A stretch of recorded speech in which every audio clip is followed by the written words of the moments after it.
Bonjour, chers élèves. Bienvenue sur ma chaîne YouTube pour les cours de physique niveau terminal. Alors, pour la rencontre d'aujourd'hui, nous allons entamer les applications de la dynamique. Donc, dans le cas précis, nous allons commencer par l'application numéro 1, intitulée ici « Étude d'un solide en translation rectiligne sur un plan incliné ». Alors, à ce niveau, nous allons voir quelques cas possibles lorsque le solide monte sur un plan incliné. Alors, il reste à savoir quelles sont les deux phases que nous allons rencontrer, c'est-à-dire lorsque le solide monte sur un plan incliné et lorsque le solide descend ici sur un plan incliné. Mais pour la rencontre d'aujourd'hui, nous allons voir le cas spécial qui est ici déjà la montée. Donc, à ce niveau, il y a quelques cas possibles que nous allons rencontrer dans les exercices. Donc, nous allons généraliser d'abord, comme nous l'avons énoncé ici, soit un solide S de masse M, lancé avec une vitesse initiale V0 sur un plan incliné d'un angle alpha. Nous allons choisir un angle alpha. Par rapport à l'horizontale, monte en un mouvement rectiligne uniformément varié.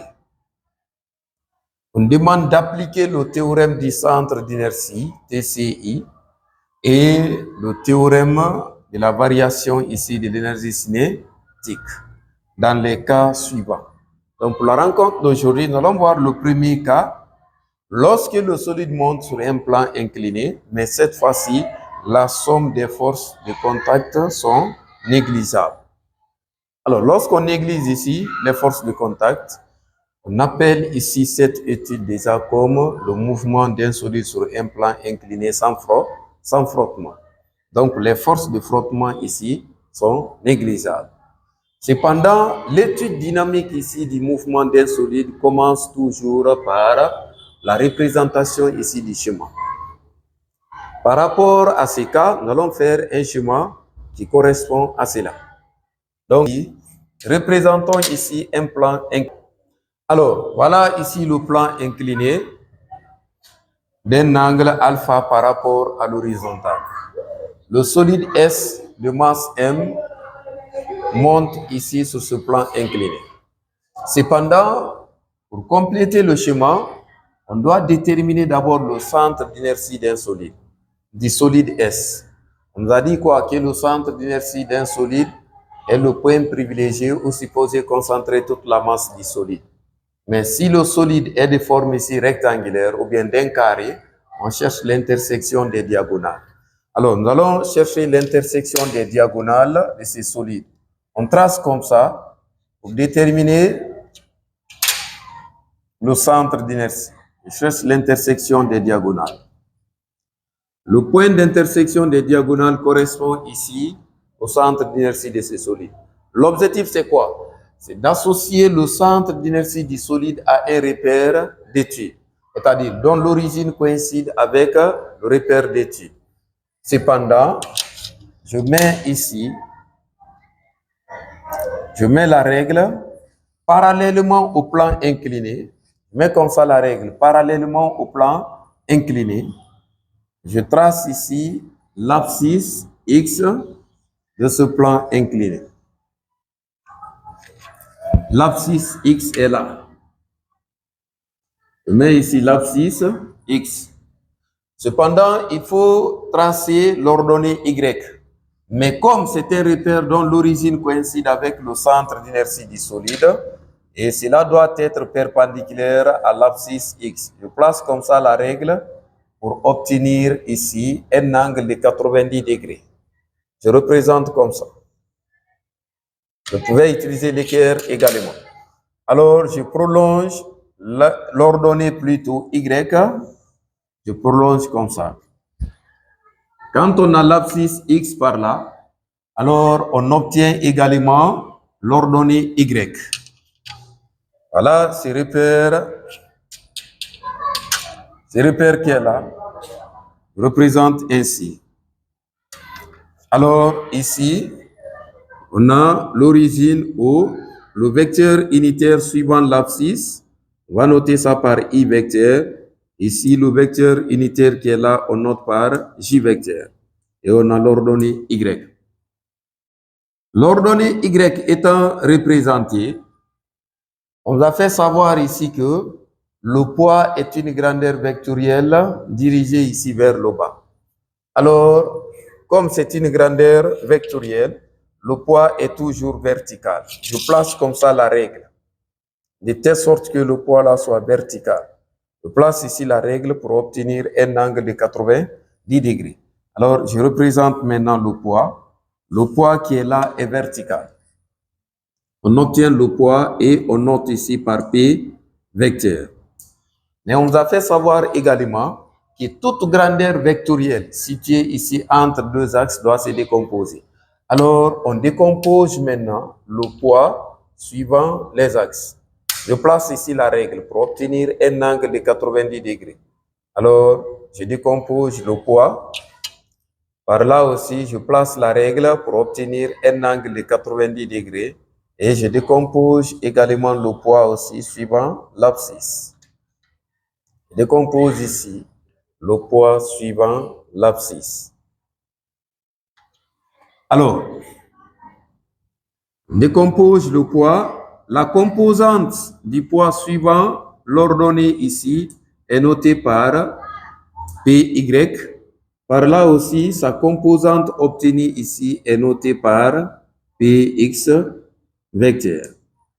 Cependant, comme c'est sans frottement, la réaction qui est là est normale confondue à l'axe Y, comme ça.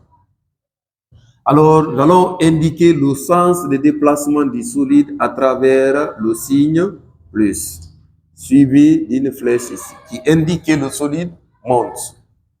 Arrivé ici, la distance qui sépare le sommet de la trajectoire du plan incliné à l'axe horizontal représente la hauteur. Alors ici, on obtient la hauteur notée par H. Le centre d'inertie du solide, on caractérise par le point G. Allons caractériser ici le centre d'inertie du solide par le point G. Alors, cependant, nous allons représenter l'angle alpha au niveau de ces deux triangles. Regardez, on a un triangle ici. Le solide quitte au point A et le sommet de la trajectoire ici, on note par le point B. Donc, dans ce triangle-là, on constate ici que l'image de ce triangle est là au niveau de G, PYP, G, PXP. L'angle formé au sommet de ce triangle, c'est le même angle que nous allons obtenir ici, au sommet aussi de ce triangle. Dans ce triangle aussi, le sommet c'est par là.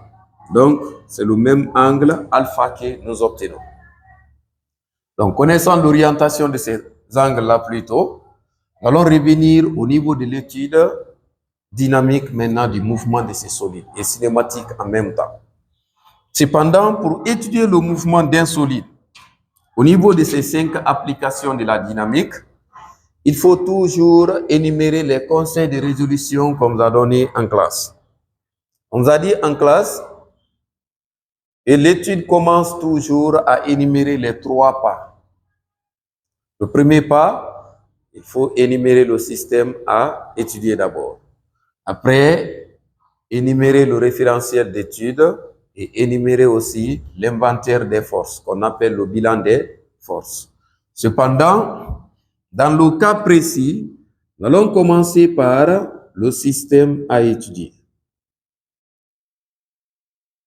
On met ici système à étudier. Le système à étudier dépend de l'énoncé de l'exercice. Alors, dans le cas précis, on dit quoi? Soit un solide S de masse M. Donc, dans le cas précis, le système que nous étudions ici déjà, c'est le solide S de masse M.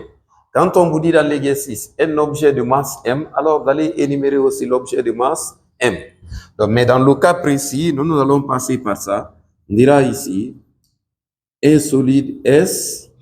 Donc, dans le cas précis, le système à étudier, c'est le solide S de masse M. Cependant, il faut également énumérer le référentiel d'études. Le référentiel d'études. Alors, on dira ici le référentiel d'études. On nous a fait savoir en classe qu'il faut toujours énumérer le référentiel terrestre, supposé galiléen. Alors, nous allons dire quoi? Le référentiel. À présent, nous allons énumérer le bilan des forces, ou bien l'inventaire des forces. Le bilan des forces. Au niveau du bilan, cela consiste à énumérer les différentes forces représentées ici, ou bien agissant ici sur le solide. Dans le cas précis, on a le poids et la réaction. Donc, comment allons-nous énumérer cela? On dira ici, le solide S est soumis à l'action des forces suivantes. On dira quoi? Son poids et la réaction normale du plan. Donc, la réaction qui est là, on peut l'appeler la réaction normale, on peut l'appeler la réaction du plan. Donc, nous allons énumérer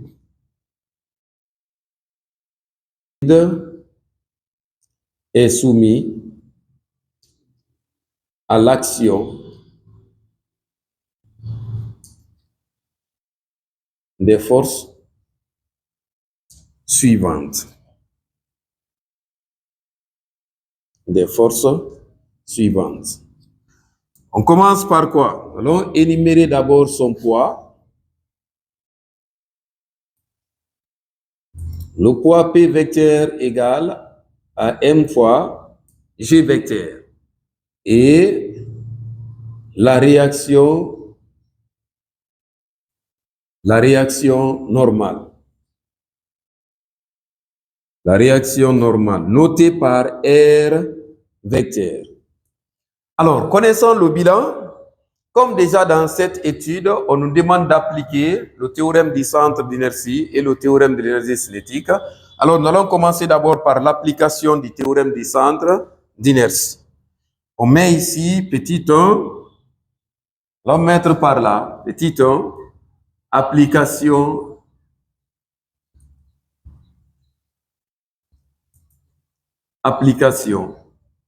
du théorème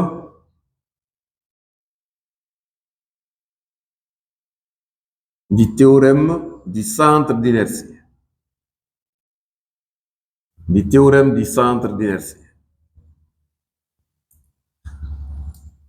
En abrégé, on met TCI. TCI. Ce théorème nous dit quoi?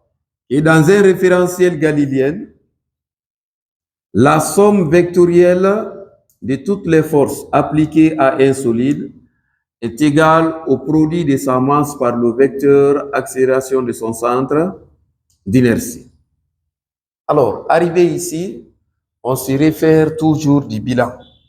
On revient au niveau du bilan. Au niveau du bilan, on a énuméré deux forces, à savoir le poids et la réaction. Alors, c'est les deux forces-là qu'on doit ici intervenir au niveau de la somme vectorielle. Cependant, vous prenez P vecteur plus maintenant R vecteur, cela doit être égal à M fois A vecteur. Arrivé ici, on décompose le théorème du centre d'inertie suivant les axes de coordonnées. Comme je disais, il faut projeter le théorème du centre d'inertie là suivant les axes de coordonnées. Cependant, on décompose suivant l'axe OX et l'axe OY. Donc ici, on dira quoi? Projetons le TCI suivant les axes des coordonnées. Suivant les axes des coordonnées. Alors, on décompose d'abord suivant OX. Après, on décompose suivant OY. On décompose suivant OX et suivant OY. Alors, suivant OX ici, quelles sont les différentes forces représentées? On a PX seulement. Alors, on met ici Px vecteur égale à M fois A vecteur, comme ça. Je vais noter par la première équation. On revient. Suivant OY ici déjà, il y a deux forces représentées, à savoir P, Y et R.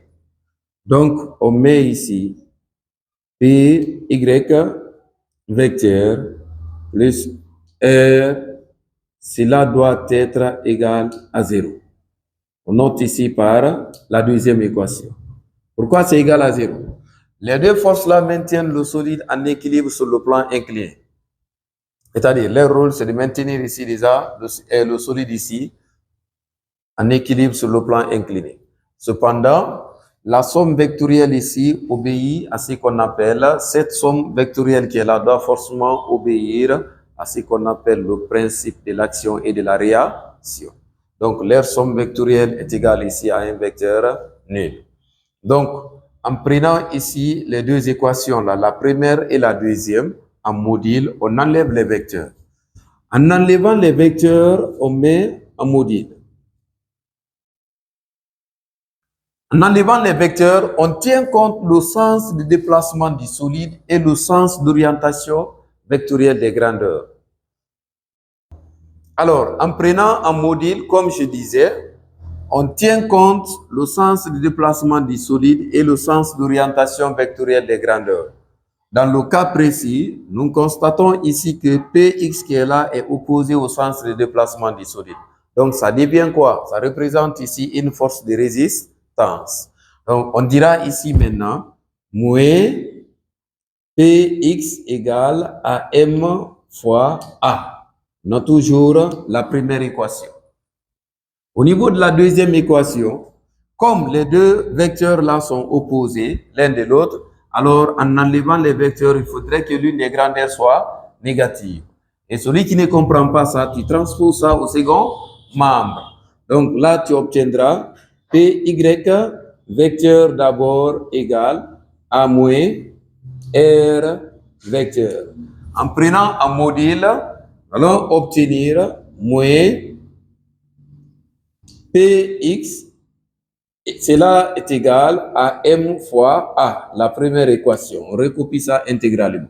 On revient par là, en prenant un module maintenant, on dira ici que le module de Py est égal au module de R. On a la deuxième équation.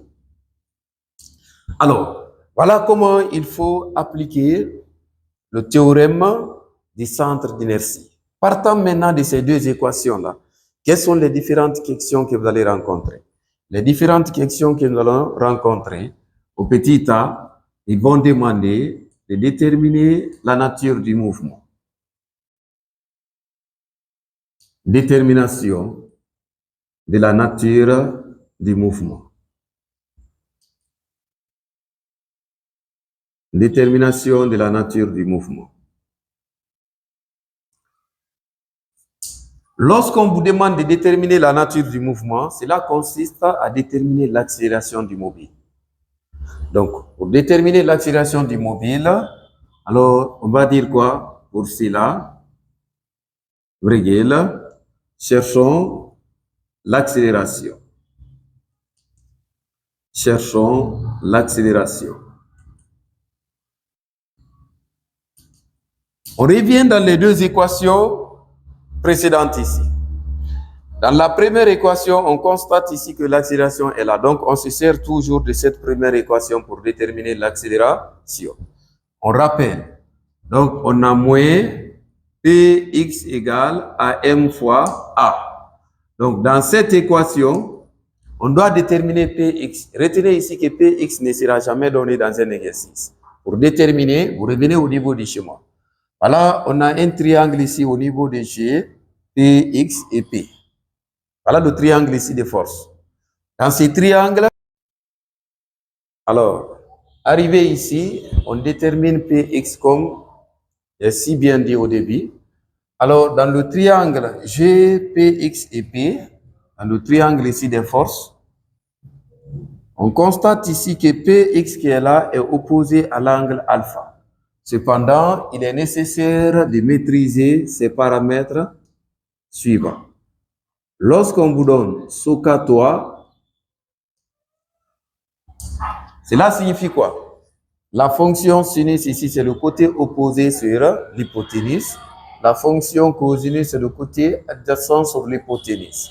La fonction tangente, c'est le côté opposé sur le côté adjacent.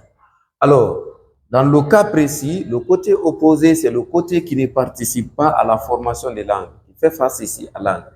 Donc, en prenant ici le côté opposé à l'angle alpha, on remarque ici que c'est le côté qui est représenté ici. Donc, voilà le côté opposé. Le côté qui est opposé à l'angle alpha. Et cela représente Px. Donc, on dira ici dans le triangle, allons mentionner en disant quoi? Dans le triangle, on a le triangle G, Px, P. On a dans ce triangle, la fonction sinus de l'angle alpha, c'est le côté opposé sur l'hypoténuse. Le côté opposé là, c'est Px et l'hypoténuse, c'est P. Donc, on dira ici que sinus de l'angle alpha est égal à Px, le côté opposé, et l'hypoténuse, c'est P, sur P. L'objectif, c'est de tirer Px. Donc, on dira quoi? Px égale à P sinus de alpha. Mais le poids étant égal à m fois g, alors on obtiendra ici Px égale, on remplace. Nous allons obtenir m fois g sinus maintenant de alpha. Donc, connaissant ici alpha, connaissant plutôt Px, on peut remplacer dans la première équation. Donc, on dira quoi? 1 devient en remplaçant ici, on aura moins mg sinus de alpha, cela est égal à m fois a. Dans cette expression-là, je peux tirer l'accélération en simplifiant la masse de part et d'autre. Donc, on obtient l'accélération égale à g moins g sinus de alpha. Voilà comment il faut déterminer l'accélération. Donc, quand on trouve ici l'accélération, il y a deux cas possibles. L'accélération trouvée peut être supérieure à 0, bien cette accélération ici, elle peut être inférieure à 0. Mais dans le cas précis, on remarque ici que l'accélération qui est là est inférieure à 0. Alors, comment peut-on déduire la nature du mouvement? On met ici nature du mouvement. Nature du mouvement. Pour déduire la nature du mouvement, on dira quoi? Comme A est inférieur à 0, alors le mouvement est rectiligne uniformément retardé. Cependant, je vais profiter de l'occasion rappeler des équations caractéristiques, c'est-à-dire les équations qui caractérisent ici ces mouvements. Pour un tel mouvement,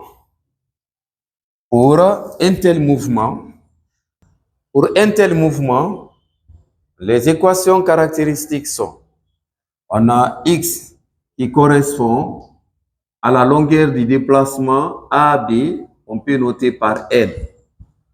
La longueur du déplacement AB, on peut noter par L, on peut noter par AB. Cela doit être égal à 1 demi de A t au carré et également la vitesse V en fonction aussi du temps doit être égale à A fois t plus V0. Et la relation de Galilée V carré, ici on a plus V0t. La relation de Galilée V carré moins V0 au carré égale à 2 fois A multiplié par L. Donc, dans le cas précis, si toutefois, on vous dit dans l'exercice d'établir l'équation horaire en fonction de alpha, alors il suffit seulement de porter maintenant l'accélération ici par son expression. Remplacer ici l'accélération par son expression. Donc, l'équation horaire ici en fonction de alpha, on peut dire quoi? équation horreur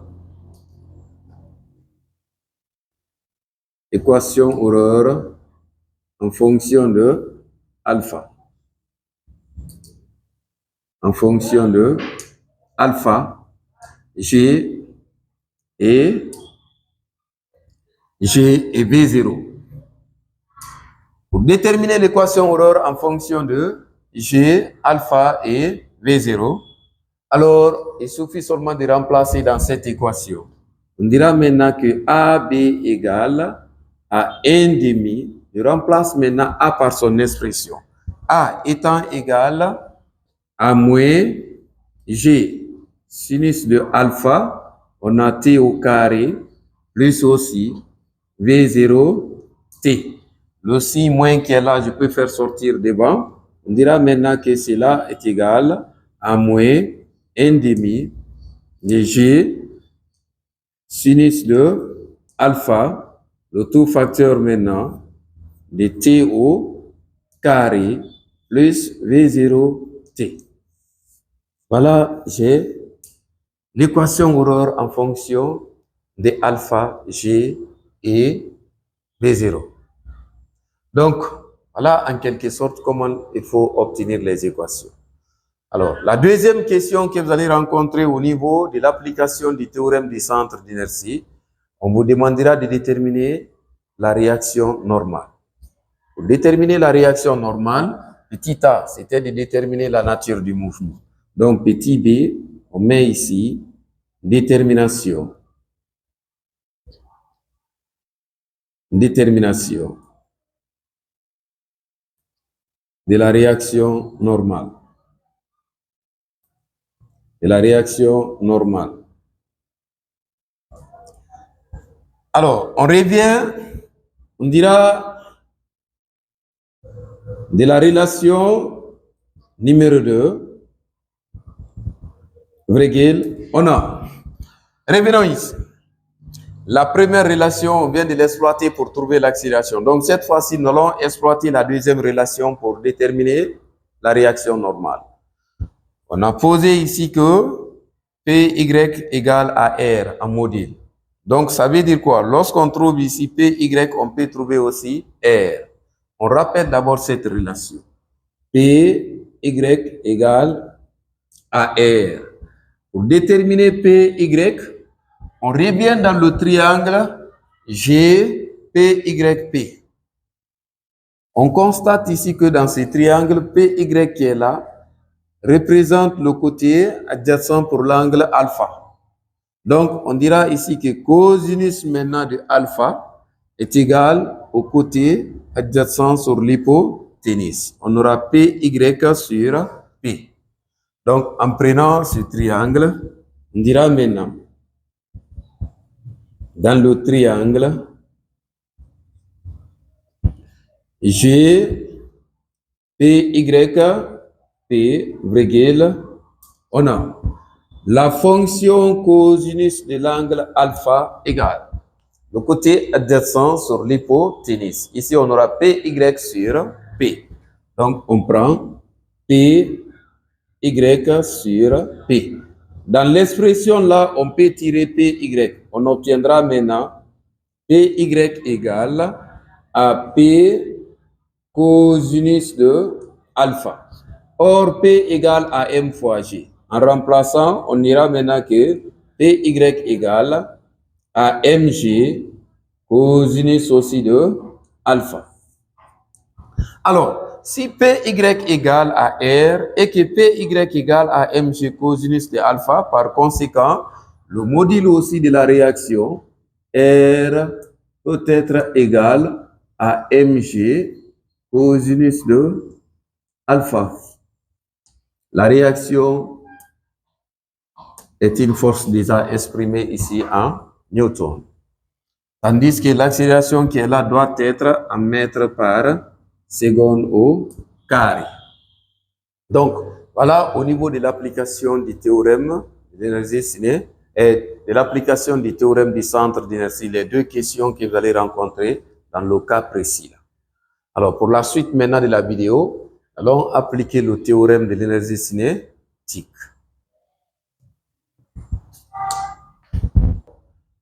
Alors, au petit 2, nous allons revenir au niveau de l'application du théorème de l'énergie cinétique. Pour appliquer le théorème de l'énergie cinétique, il faut d'abord l'énoncer. On nous a dit en classe que la variation de l'énergie cinétique dans un référentiel galiléen, la variation de l'énergie cinétique entre deux instants est égale ici à la somme algébrique des travaux des forces SE extérieures, comme ça. Alors, la variation de l'énergie cinétique, c'est l'énergie cinétique finale moins l'énergie cinétique initiale. Cela doit être égal à la somme algébrique des travaux des forces extérieures, comme ça. Alors, arrivé ici, qu'est-ce qu'on fait? L'énergie cinétique d'un corps est le demi-produit de sa masse par le carré de la vitesse. Mais nous sommes entre le point A et le point B. L'énergie cinétique initiale ici, c'est au point A et l'énergie cinétique finale, c'est au point B. Donc, allons dire quoi? La vitesse au point B moins 1 demi de M, la vitesse au point A au carré aussi. On a énuméré combien de forces ici au niveau du bilan? 2, à savoir le poids, donc le travail du poids, plus maintenant le travail de la réaction. Arrivé ici, on peut factoriser l'expression là par 1 demi de M facteur. Donc, on a VB au carré moins VA au carré. Cela est égal. Dans le cas précis, on a toujours le travail du poids plus maintenant le travail de la réaction. Alors, arrivé ici, qu'est-ce qu'il faut? On doit revenir au niveau de ces deux travaux-là. C'est-à-dire le travail du poids et le travail maintenant de la réaction. Ce travail ici, c'est quoi? Le travail du poids, c'est quoi? Le travail du poids qui est là doit se décomposer suivant ici ces axes-là. On a deux éléments, deux caractéristiques du poids, Px et Py. Sur ce, on dira quoi? Avec le travail du poids étant égal, on a quoi? Le travail de Px. Le travail de Px, on revient au niveau de Px déjà. Sur le schéma, Px qui est là s'oppose au déplacement. Et on avait dit, dans les classes de 10e année, on nous a fait savoir et en 12e année également, que lorsqu'une force ici s'oppose au déplacement, cette force ici étant une force de résistance, donc son travail doit être aussi un travail résistant. Donc, comme Px qui est là ne favorise pas le déplacement, ça s'oppose, alors nous allons obtenir moins P maintenant multiplié par H, le travail du poids. C'est l'intensité, c'est le produit de l'intensité du poids par l'altitude H, la hauteur H. Et le poids étant égal à M fois G, on peut dire que l'expression là est égale à mg multiplié par H. On revient. Le travail aussi de Py, ça c'est égal à 0. Pourquoi égal à 0? Car Py est perpendiculaire au déplacement. Py est perpendiculaire au déplacement. Alors, nous allons revenir au niveau du schéma. Donc, voilà ici Py. Py qui est là est perpendiculaire au déplacement. Donc, son travail doit être égal à 0. Car quand on multiplie par la fonction cosinus de l'angle formé entre la force et le déplacement, on obtient là-bas un angle de 90 degrés. Et cosinus de 90 degrés égale à 0. Cependant, au niveau du poids, ça ne reste que le travail de Px maintenant, mais qui est comment? Résistant. Et le travail de la réaction aussi, le travail de la réaction, cela aussi est égal à 0. Pourquoi? Car la réaction aussi est perpendiculaire au déplacement. Est perpendiculaire au déplacement. Donc, le travail de R égale à 0, le travail de Py égale à 0. Pourquoi? Les deux travaux là, déjà, les deux forces là plutôt sont perpendiculaires au déplacement. Donc, ça ne reste que pratiquement Px. Donc, le travail de Px maintenant, c'est égal à quoi? On dira ici 1 demi de M facteur de VB au carré moins VA au carré. Cela est égal. Nous allons obtenir moins mg multiplié par h. Mais retenez ici que la hauteur h qui est là ne sera pas donnée dans l'exercice. Donc, c'est à vous de trouver ici la hauteur h. Pour déterminer la hauteur h, on considère le triangle qui est là. Quand vous prenez ce triangle, voilà la hauteur h. Alors, la fonction sinus de l'angle alpha, c'est le côté opposé sur l'hypoténuse. Le côté opposé là représente la hauteur h. Et l'hypoténuse n'est rien d'autre que la longueur du déplacement AB. Donc, on dira ici, avec la fonction sinus de l'angle alpha étant égale à la hauteur h sur la longueur du déplacement L. Cependant, comme la longueur du déplacement L, on l'a noté ici par AB, alors on peut également noter par AB. On dira maintenant que la hauteur h égale à AB multiplié par la fonction sinus de alpha. Si tel est le cas, on peut remplacer la hauteur par son expression ici. On obtiendra, on envoie 2 au second membre. On simplifie la masse de part et d'autre. Donc, on obtiendra ici VB au carré moins VA au carré. Cela est égal à moins 2 fois G. On remplace H maintenant par ça. Donc, on a AB multiplié par sinus de alpha. Ici, qu'est-ce qu'on constate? Quand on vous dit ici dans l'exercice que le mobile part avec une vitesse initiale, on vous dit à l'arrêt.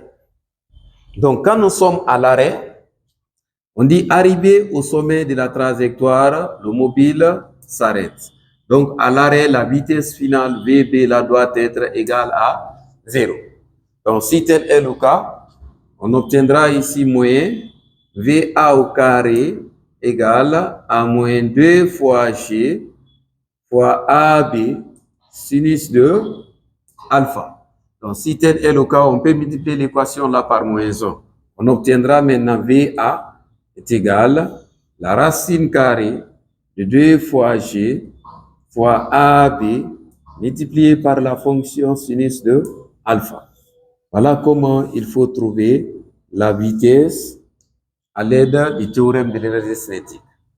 Alors, si c'est la distance AB qu'on demandait, et que ici déjà on a multiplié l'équation par moins 1, on dira maintenant que VA au carré égale à 2 fois G multiplié par AB fois sinus de alpha. Donc, à l'aide aussi du théorème de l'énergie cinétique, on peut déterminer la distance L. Donc, la distance L étant égale à AB, cela doit être égal à quoi? Dans l'expression là, lorsqu'on tire AB, on aura VA au carré sur 2 fois G multiplié par la fonction sinus de alpha. Alors, voilà en quelque sorte comment il faut déterminer. Mais arrivé ici, qu'est-ce que vous devez retenir? Retenez ici que AB peut être noté par L. Et VA là représente quoi? La vitesse initiale. La vitesse au point A. Le solide quitte de A vers B, donc c'est la vitesse initiale.